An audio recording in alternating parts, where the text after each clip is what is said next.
जय हिंद साथियों, बिहार पुलिस के लिए महत्वपूर्ण क्वेश्चन है। प्रीवियस ईयर से अभी से स्टार्ट कर रहे हैं। लूसेंट का सीरीज तो चल ही रहा है अभी। इसके साथ साथ बीच बीच में आपको प्रीवियस ईयर का क्वेश्चन चलेगा, जो कि आपको 2 पार्ट में आएगा। एक जीके आएगा, जीएस आता है। जीके 40 क्वेश्चन का, उसके बाद जो बचेगा पार्ट 2 में आपका जीएस आने वाला है। आप दोनों को प्रैक्टिस कीजिए, लूसेंट को भी प्रीवियस ईयर को देखते रहिएगा। अनुमान लगाइए कि दोनों में से कैसा क्वेश्चन पूछा जा रहा है, ठीक है। उससे आपको अनुमान पता चलेगा कि जीके में कैसा क्वेश्चन पूछा जा रहा है। लगातार आपका सीरीज आते रहेगा, ठीक है। लूसेंट का तो अभी चल ही रहा है। अब इसका प्रीवियस ईयर वाला अभी चालू कर दिए। आज अपलोड होने वाला है। 40 क्वेश्चन का सेट है। 40 में से देखिए आपका कितना सही कितना गलत होता है, ठीक है। आपका कम समय लगेगा, ज़्यादा को हमको समय बर्बाद नहीं करेंगे। स्पीड थोड़ा घींच देंगे आपका, ठीक है। 40 क्वेश्चन कम समय में देने की कोशिश करेंगे। सेशन अच्छा लगे तो लाइक कर दीजिएगा और अपने दोस्तों के साथ शेयर जरूर कीजिएगा। चलते हम आपके क्वेश्चन की ओर चलते हैं। आप लोग को दिल से धन्यवाद, 1000 सब्सक्राइबर करने के लिए बहुत ही धन्यवाद, ठीक है। आप कम समय बर्बाद नहीं करें, डायरेक्ट क्वेश्चन की ओर चलते हैं। जो स्क्रीन में क्वेश्चन दिख रहा है उसको अच्छे से पढ़िए और अच्छे से जवाब दीजिए कमेंट में। चलते हैं आपके आगे की ओर में। कहता है 1917 में कौन सा देश प्रथम विश्व युद्ध से अलग हुआ था? बता दीजिए 1917 ईस्वी में कौन सा देश प्रथम विश्व युद्ध से अलग हो गया था, ठीक है। देखिए इसका राइट आंसर क्या होता है, सभी बता दीजिएगा। इसका जो राइट आंसर ऑप्शन और बी हो जाता है, रूस हो जाता है, ठीक है। 1917 में प्रथम विश्व युद्ध में अलग हो गया था रूस। हम लोग चलते क्वेश्चन नंबर 2 में। कह रहा है कि वार्सिया की संधि सर्वाधिक क्षति किस देश को हुई थी? वार्सिया की संधि सर्वाधिक क्षति किस देश को हुई थी, बता दीजिए राइट आंसर क्या होगा। देखिए इसका जो राइट आंसर हो जाता है जर्मनी हो जाता है। ऑप्शन नंबर ए हो जाए, जर्मनी हो जाता है, ठीक है। थोड़ा आवाज़ बाहर का मैनेज कर लीजिएगा। हम लोग चलते क्वेश्चन नंबर 3 में। क्वेश्चन 3 में कहता है साम्यवादी शासन का पहला प्रयोग कहाँ हुआ था? साम्यवादी शासन का पहला प्रयोग कहाँ हुआ था, बता दीजिएगा सभी। देखिए इसका जो राइट आंसर होता है रूस हो जाता है। ऑप्शन नंबर ए हो जाएगा, ठीक है। साम्यवादी का शासन पहला प्रयोग रूस में हुआ था। हम लोग चलते क्वेश्चन नंबर 4 में। अक्टूबर 1917 में वैश्विक क्रांति का नेतृत्व किसने किया था? सभी को पता होगा, ये क्वेश्चन बार बार पूछा भी जाता है। अक्टूबर 1917 में वैश्विक क्रांति का नेतृत्व किसने किया था? इसका जो राइट आंसर होता है ऑप्शन नंबर बी हो जाता है, लेनिन, ठीक है। ऑप्शन नंबर बी हो जाता है, लेनिन हो जाएगा। हम लोग चलते क्वेश्चन नंबर 5 में। आप लोग रोक रोक के वीडियो को देख सकते हैं, ठीक है। कांग्रेस ई का चुनाव चिन्ह क्या है? कांग्रेस का ई का चुनाव चिन्ह क्या है, आप लोग बता दीजिए। ये सभी को पता है, इसका हाथ छाप है कांग्रेस का, ठीक है। ऑप्शन नंबर आपका सी हो जाता है, ठीक है। हम चलते क्वेश्चन 6 में। कह रहा है कि संप्रीति के केंद्र में किस पार्टी का सरकार है, बता दीजिएगा। संप्रीति केंद्र में किस पार्टी का सरकार है? इसका जो राइट आंसर हो जाता है ऑप्शन नंबर डी हो जाता है, राजग की थी, ठीक है। ऑप्शन नंबर डी हो जाता है राजग। हम चलते क्वेश्चन 7 में। क्वेश्चन 7 में कहता है लोकतंत्र का कार्य संचालन किसके अभाव में असंभव है? पूछा जा रहा है कि लोकतंत्र का कार्य जो संचालन किसके अभाव में असंभव है, बता दीजिएगा, ठीक है। इसका जो राइट आंसर होता है ऑप्शन नंबर डी हो जाता है, राजनीतिक दल के, ठीक। राजनीतिक दल के बिना क्या है, संचालन इसके अभाव है लोकतंत्र का। चलिए बहुत अच्छा क्वेश्चन है। 8 नंबर का क्वेश्चन देखिए। इनमें कौन सा क्षेत्रीय दल है, सभी को पता होगा क्षेत्रीय दल इसमें से कौन है, सभी बता दीजिएगा। इसका जो राइट आंसर ऑप्शन सी हो जाता है, अकाली दल हो जाता है। इनमें से कौन सा क्षेत्रीय दल हो जाता है, अकाली दल हो जाता है, ठीक है। हम थोड़ा क्वेश्चन चलते हैं 9 नंबर में। भारत में अंतरिक्ष प्रणाली से संबंधित स्थलों के युगों में कौन सी सही है, बता दीजिएगा। भारत में अंतरिक्ष प्रणाली से संबंधित जो है स्थलों का युगों में कौन सी सही है? देखिए 4 ऑप्शन में से राइट आंसर क्या हो, सभी बता दीजिएगा। ठीक, इसका जो राइट आंसर होता है ऑप्शन बी हो जाता है, विक्रम साराभाई अंतरिक्षयान तिरुवनंतपुरम में है, ठीक है। ऑप्शन नंबर आपका बी हो जाता है, विक्रम साराभाई अंतरिक्षयान तिरुवनंतपुरम हो जाता है। हम चलते क्वेश्चन 10 में। 10 में कहता है निम्नलिखित में से किसे जुड़वा खनिज कहा जाता है? निम्नलिखित में से किसे जुड़वा खनिज कहा जाता है? क्वेश्चन नंबर 10 का राइट आंसर क्या होगा, बता दीजिए सभी, ठीक है। इसका जो राइट आंसर होता है ऑप्शन नंबर बी हो जाता है, सीसा जस्ता हो जाता है, ठीक है। ऑप्शन नंबर बी हो जाता है, सीसा जस्ता हो जाता है। निम्नलिखित में से किसे जुड़वा खनिज कहा जाता है? सीसा जस्ता को, ठीक है। बहुत अच्छा क्वेश्चन है, याद रख लीजिए आप लोग। देखिए प्रीवियस ईयर में कैसा मजेदार सा क्वेश्चन है। प्रथम स्वतंत्र संग्राम के बाद मुगल बादशाह बहादुर शाह जफर को निर्वासित किया गया है। राइट आंसर इसका क्या होगा, बता दीजिएगा। प्रथम स्वतंत्र संग्राम के बाद मुगल बादशाह बहादुर शाह जफर को निर्वासित किया गया था। 11 नंबर का राइट आंसर क्या होता है, बता दीजिएगा, ठीक है। इसका जो राइट आंसर हो जाता है ऑप्शन नंबर ए होता है, रंगून में हो जाता है। ऑप्शन नंबर ए हो जाता है, ठीक है, रंगून हो जाएगा। हम चलते हैं 12 नंबर की ओर में। 12 नंबर में कहता है कि निम्नलिखित में से किसे भूमध्य सागर की कुंजी कहा जाता है? क्वेश्चन कहता है निम्नलिखित में से किसे भूमध्य सागर की कुंजी कहा जाता है? 12 नंबर का राइट आंसर क्या होगा, बता दीजिए सभी, ठीक है। 12 नंबर क्वेश्चन कहता है निम्नलिखित में से किसे भूमध्य सागर की कुंजी कहा जाता है? इसका राइट आंसर हो जाता है आप लोग का जिब्राल्टर संधि हो जाता है, ठीक। ऑप्शन नंबर सी हो जाता है, जिब्राल्टर संधि हो जाता है, ठीक है। हम चलते हैं 30 नंबर का क्वेश्चन में। 30 नंबर में कहता है कि निम्नलिखित में से कौन सा राजा हर्षवर्धन के समय जानकारी के लिए सबसे अच्छा स्रोत था, बता दीजिएगा, ठीक है। निम्नलिखित में से कौन सा राजा हर्षवर्धन के समय में जानकारी के लिए सबसे अच्छा स्रोत था? 30 नंबर का राइट आंसर क्या होगा, बता दीजिएगा सभी, ठीक है।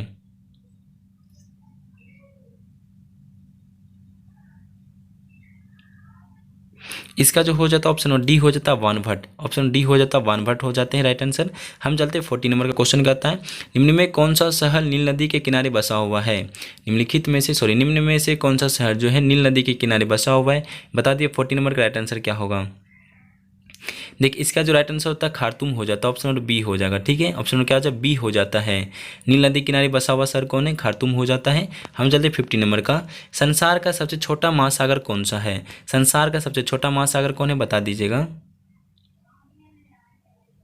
सभी को पता होगा आर्कटिक महासागर बोला जाता है। ठीक है, ऑप्शन आपका सी हो जाता है। इसी में क्वेश्चन और पूछ लेगा संसार का सबसे बड़ा महासागर कौन है, ये आप लोग कमेंट बता दीजिएगा। प्रशांत महासागर हो जाता है। ठीक है, संसार का सबसे बड़ा महासागर कौन सा हो जाता है, आप तो बता ही दिए प्रशांत महासागर होता है। छोटा पूछा जाता है तो आर्कटिक महासागर हो जाता है। ठीक है, क्वेश्चन 16 में देखिए, क्वेश्चन कहता है निम्नलिखित में कौन सा संविधान संशोधन यह कहता है कि ग्राम पंचायत 1/3 सीट महिलाओं के लिए आरक्षित होनी चाहिए।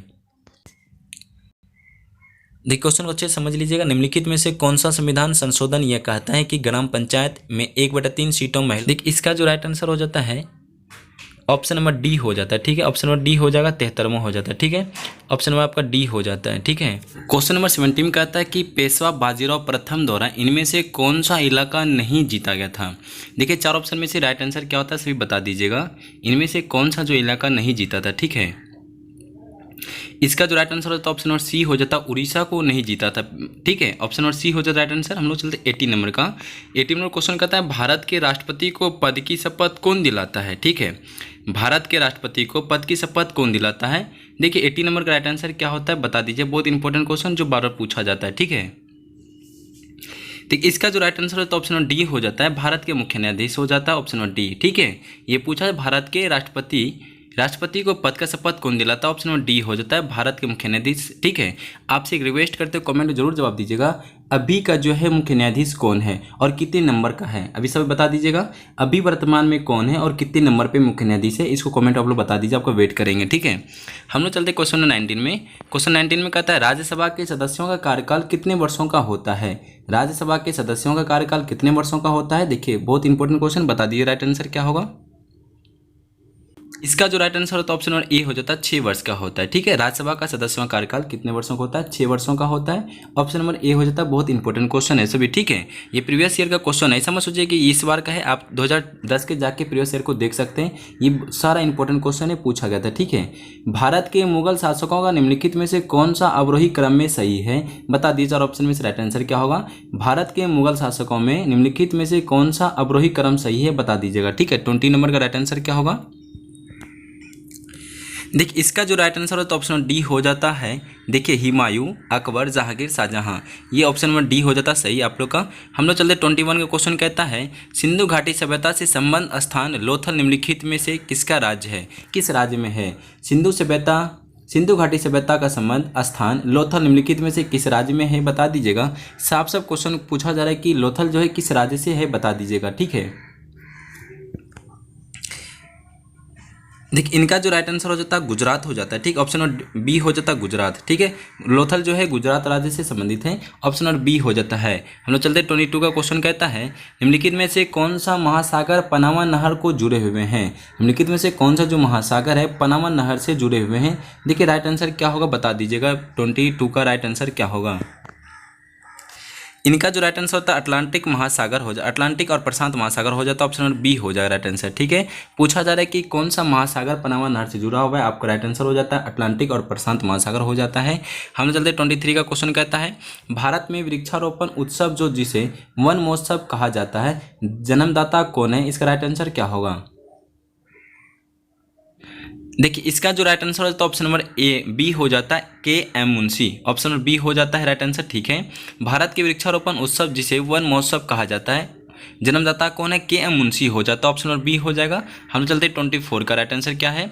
दफल तथा सिंगपो जनजाति निम्नलिखित में से किस प्रदेश में पाई जाती है, राइट आंसर क्या होगा, बता दीजिएगा। ठीक है, दफल और सिंगपो जो है जनजाति जो किस राज्य में पाई जाती है प्रदेश में, तो राइट आंसर क्या होगा, बता दीजिए सभी। 24 का राइट आंसर क्या होता है। इनका जो राइट आंसर होता है ऑप्शन नंबर आपका हो जाता है अरुणाचल प्रदेश, सी हो जाता है। ठीक है, ऑप्शन नंबर आपका सी हो जाता है, अरुणाचल प्रदेश हो जाता है। ठीक है, सभी याद रख लीजिएगा। हम चलते 25 का क्वेश्चन कहता है silent valley, silent valley project का संबंध निम्नलिखित में से किस राज्य से है, बता दीजिएगा सभी। साइलेंट वैली जो प्रोजेक्ट जो संबंध है निम्नलिखित में से किस राज्य से संबंधित है, बता दीजिएगा। ठीक है, देखिए इसका जो ऑप्शन नंबर बी हो जाता है केरल से संबंधित है। ठीक है, ऑप्शन नंबर बी हो जाता है केरल। ठीक है, हम लोग चलते 26 का क्वेश्चन कहता है तुजो दर्रा जो भारत को किस देश से मिलता है, तुजो दर्रा भारत के किस देश से मिलता है, बता दीजिएगा। राइट आंसर क्या होगा।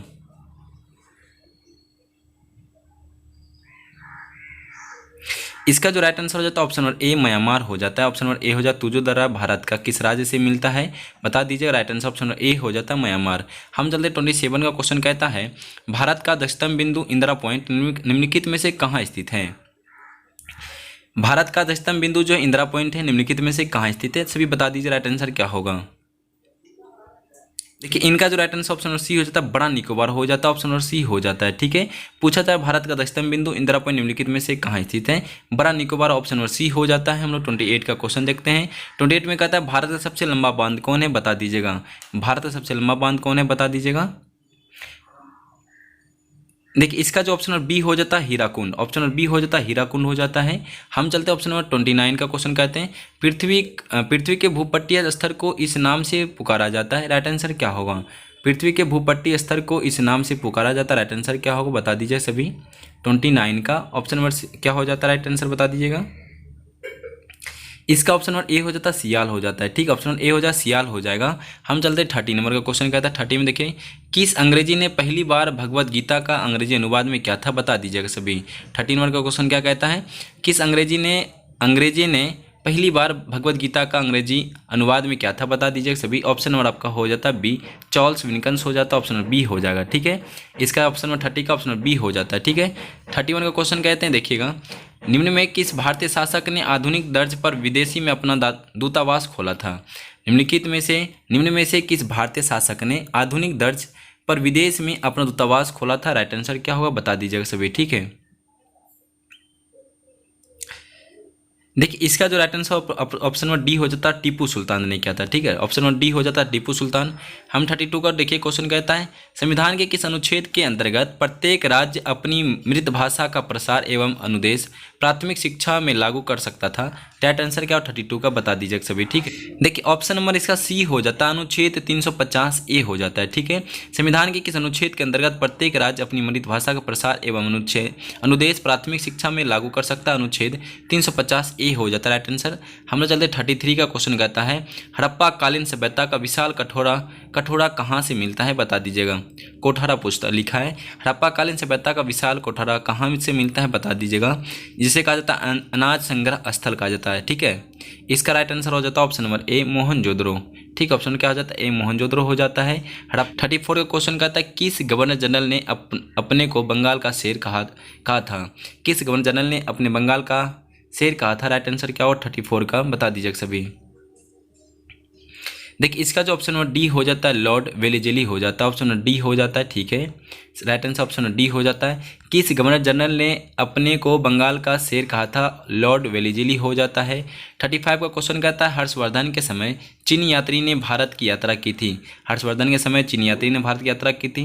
राइट आंसर क्या होता है 35 का सभी बता दीजिए। हो जाता है ऑप्शन नंबर डी हो जाता है हेनसोंग। ठीक है, ऑप्शन नंबर डी हो जाता है हेनसोंग हो जाता है। 36 का देखिए क्वेश्चन 1942 के भारत छोड़ो आंदोलन के दौरान भारत का वायसराय कौन था। पूछा जाता है भारत छोड़ो जब आंदोलन तो 1942 में उस टाइम का वायसराय कौन था, बता दीजिएगा। ठीक है, 36 का राइट आंसर क्या होगा। देखिए इसका जो ऑप्शन नंबर ए हो जाता है लिनथिंगो हो जाता है। ऑप्शन नंबर ए हो जाएगा। ठीक है, ऑप्शन नंबर ए हो जाता है लिनथिंगो। 37 का देखिए क्वेश्चन क्या कहता है जवाहरलाल नेहरू कितनी बार भारतीय राष्ट्रीय कांग्रेस के अध्यक्ष बने थे, बता दीजिए सभी। जवाहरलाल नेहरू कितनी बार भारतीय राष्ट्रीय कांग्रेस के अध्यक्ष बने थे। देखिए 37 का राइट आंसर क्या होता है। इसका जो राइट आंसर ऑप्शन सी हो जाता है 3 बार बना था लगातार। ठीक है, 3 बार हो जाता है। 38 का क्वेश्चन कहता है बौद्ध साहित्य लिखा गया था किस भाषा में लिखा गया बौद्ध साहित्य, सभी बता दीजिएगा। तो इसका जो right answer option number B हो जाता है पाली में। ठीक है, बौद्ध साहित्य लिखा गया था पाली भाषा में। 39 का देखिए क्वेश्चन कहता है क्या है एलिफेंटा में चट्टान काटकर बनाए गए प्रसिद्ध मंदिर निम्न में से संबंधित है। 39 का क्वेश्चन कहता है एलिफेंटा में चट्टान काटकर बनवाए गए प्रसिद्ध मंदिर का निम्न में से संबंधित है, किससे संबंधित है बता दीजिए सभी। 39 का राइट आंसर क्या होता है। देखिए इसका जो राइट आंसर होता है ऑप्शन नंबर डी हो जाता है राष्ट्रकूट हो जाता है, ऑप्शन नंबर डी हो जाता है राष्ट्रकूट। ठीक है, हम लोग चलते लास्ट क्वेश्चन है 40 नंबर का क्वेश्चन कहता है बाणभट्ट किसके दरबार में रहते थे। बाणभट्ट जो है किसके दरबार में रहते थे। 40 नंबर राइट आंसर क्या होगा बता दीजिए सभी। ठीक है, का जो राइट आंसर होता है ऑप्शन नंबर बी हो जाता है हर्षवर्धन हो जाता है। ठीक है, सभी याद कर लीजिए ऑप्शन नंबर बी हो जाता है हर्षवर्धन। बाणभट्ट किसके दरबार में रहते हैं तो ऑप्शन नंबर बी होता है हर्षवर्धन। देखिए आपको थोड़ा सा फास्ट क्लास करवाएगा 40 क्वेश्चन में से कम समय में। ठीक, इस वजह से आप लोग मैं सब घबराइएगा सर बहुत स्पीड खींचे हैं। थोड़ा सा आप लोग रिक्वेस्ट करते हुए समय को एडजस्ट करते हुए आप लोग पढ़ लीजिएगा, वीडियो को रोक रोक के देख लीजिएगा राइट आंसर क्या होता है। ठीक है, तब कमेंट में जवाब दीजिएगा। सेशन कैसे लगा आप लोग बता दीजिएगा। न्यू आया चैनल को सब्सक्राइब करके लाइक करके अपने दोस्तों से शेयर कर दीजिएगा। ठीक है, अपना फीडबैक जरूर बता दीजिएगा। आप सभी को धन्यवाद 1000 सब्सक्राइबर करने के लिए दिल से धन्यवाद। ठीक है, एक क्वेश्चन लास्ट में बता दीजिएगा राज्यसभा का सभापति कौन होता है। राज्यसभा का सभापति कौन होता है। ठीक है,